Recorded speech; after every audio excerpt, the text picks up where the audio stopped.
सहजानंद स्वामी अब रामानंद स्वामी के साथ रहकर सौराठ जिला जूनागढ़ के गांव-गांव विचरण करने लगे। जहां-जहां वे जाते वहां रामानंद स्वामी हरि भक्तों को उनकी महिमा कहते।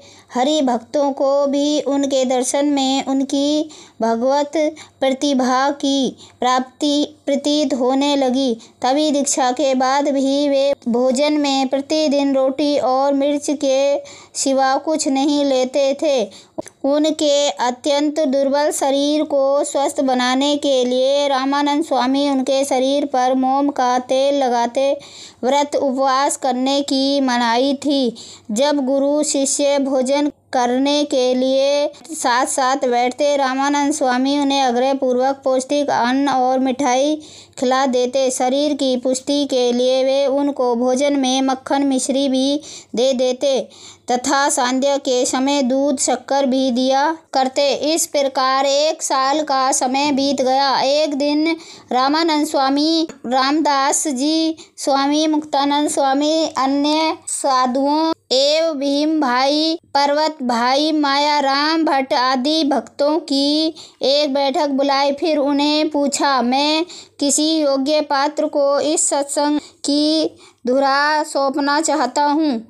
आप सभी के मत से इस संप्रदाय की धर्मधुरा किसे सौंपनी चाहिए? सभी संतों तथा हरिभक्तों ने एक स्वर में कहा, स्वामी, यह बाल ब्रह्मचारी सहजानंद स्वामी ही धर्मधुरा के योग्य हैं। रामानंद स्वामी ने प्रसन्न होकर कहा, आप सभी ने मेरे मन की बात कह दी। अब हम सहजानंद स्वामी के पाठ्य अभिषेक की तैयारी करनी चाहिए। रामानंद स्वामी पवित्र ब्राह्मणों को बुलाकर कार्तिक शुक्ल एकादशी, प्रदोषिनी एकादशी का मुहूर्त निश्चित किया था।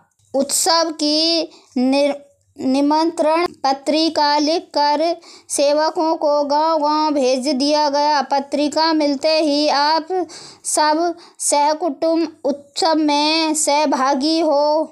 मायाराम भट्ट ने यज्ञ के पुरोहित की व्यवस्था की। सभी साज सजावट की व्यवस्था करने लगे। भीम भाई को गद्दे तथा चादरों की व्यवस्था सौंपी गई थी। गोवर्धन भाई ने घी, तेल, अनाज आदि सीधा सामान का प्रबंध अपने हाथों में रखा। हरि भाई ने हिसाब और हरि भक्तों की देखभाल की सेवा संभाली। इस तरह सेवा के प्रत्येक कार्य अच्छी तरह चलने लगे। जेतपुर शहर में हजारों हरि भक्तों के लिए शमियाना तैयार किया गया। यज्ञशाला, प्रकाशशाला, घुड़शाला आदि का प्रबंध सुनिश्चित ढंग से हुआ था। द्वार पर कंदील के स्तंभ गाड़कर मंडप की शोभा की गई। ध्वज, पताका और वंदनावर से सारा मंडप और जेतपुर शहर सुशोभित हो गया। आषाढ़ सावंत 1858 की कार्तिक शुक्ल एकादशी के दिन सन 16/11/1801 जेतपुर शहर की गलियों और मार्गों पर हजारों हरि भक्त उमड़ पड़े। प्रातःकाल से भजन कीर्तन के साथ शहनाई के सुर गूंजने लगे। रामानंद स्वामी के साथ सहजानंद स्वामी, मुक्तानंद स्वामी, सुखानंद स्वामी आदि भादर नदी पर स्नान करने पधारे। वापस लौट कर सहजानंद स्वामी ने पूजा पाठ करके गुरु के चरणों में सपष्ट दंडवत प्रणाम किया और गुरु पूजन किया। फिर शोभा यात्रा के रूप में सभी मंडप में जाने के लिए चल दिए। बाजे गाजे के साथ सिपाही बंदूकें चला रहे थे। संत कीर्तन गा रहे थे। रामानंद स्वामी और सहजानंद स्वामी 2 घोड़ों की बग्गी में विराजमान थे। वैदिक ब्राह्मणों के मंत्र उच्चारणों से मंडप गूंज रहा था। मंडप के मध्य में यज्ञ कुंड की दक्षिण दिशा में सुंदर आसन बिछा रखा था। धूप दीप और चंदन की सुगंध से सारा वातावरण सुरभित और प्रफुल्लित हो गया था। यहाँ में राधा कृष्ण की मूर्ति विराजमान थी। रामानंद स्वामी और सहजानंद स्वामी ने प्रतिमा प्रणाम किया। यज्ञ में वैदिक विधिवत आहुति प्रदान की।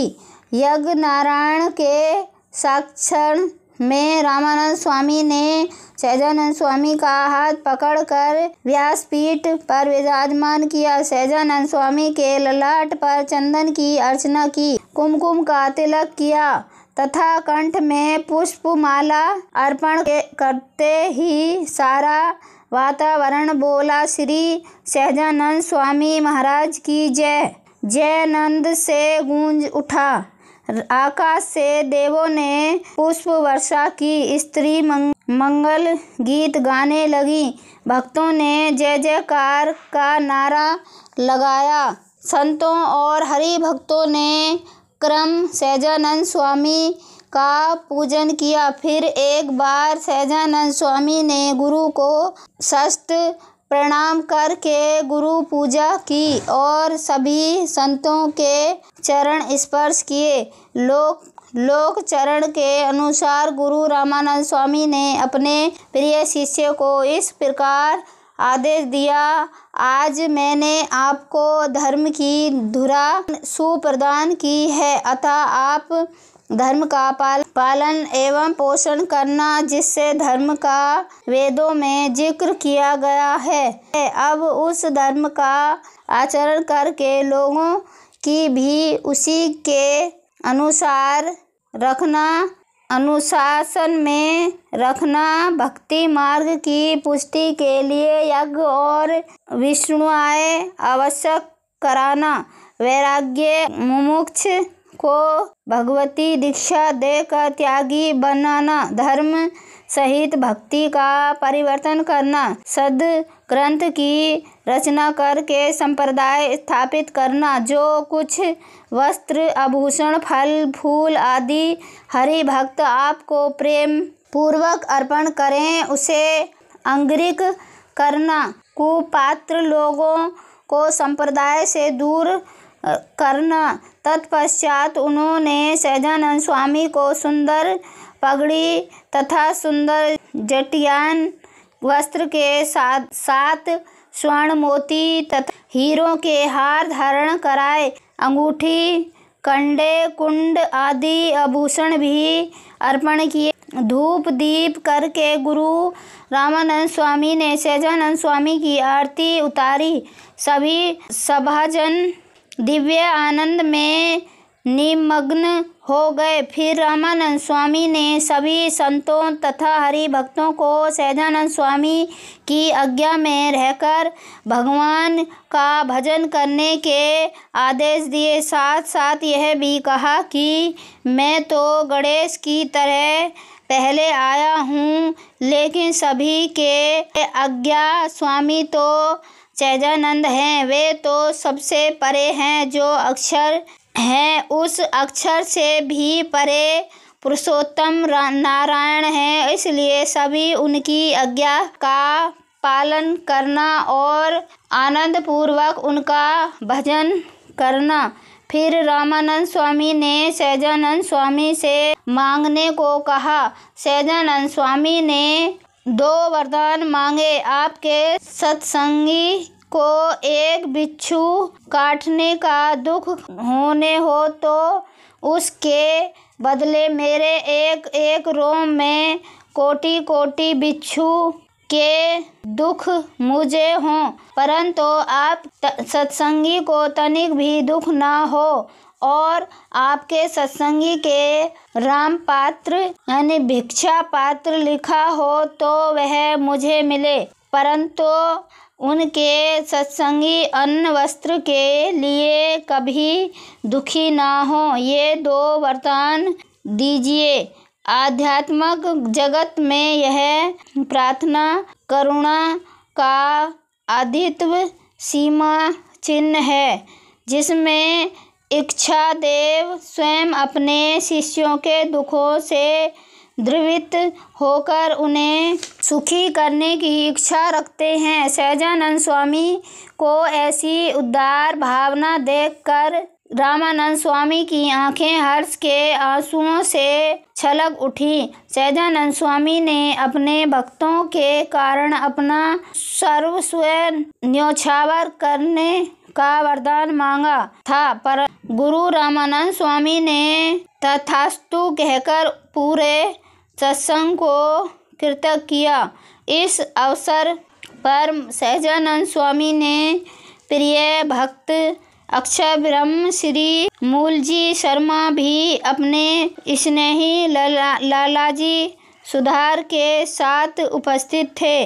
मूलजी शर्मा ने सहजानंद स्वामी की पूजा करके एक गाय अर्पण की। सहजानंद स्वामी ने उस समय उनका परिचय देते हुए कहा था, ये मूलजी ही हमारे अक्षरधाम हैं। उनके भक्तों ने सहजानंद स्वामी के चरणों में भांति भांति भेंट अर्पण की। पूरे शहर में बड़े उत्सव के साथ सहजानंद स्वामी की भव्य शोभा यात्रा निकाली गई। आज से वे धर्म ध्वज वाहक बने थे।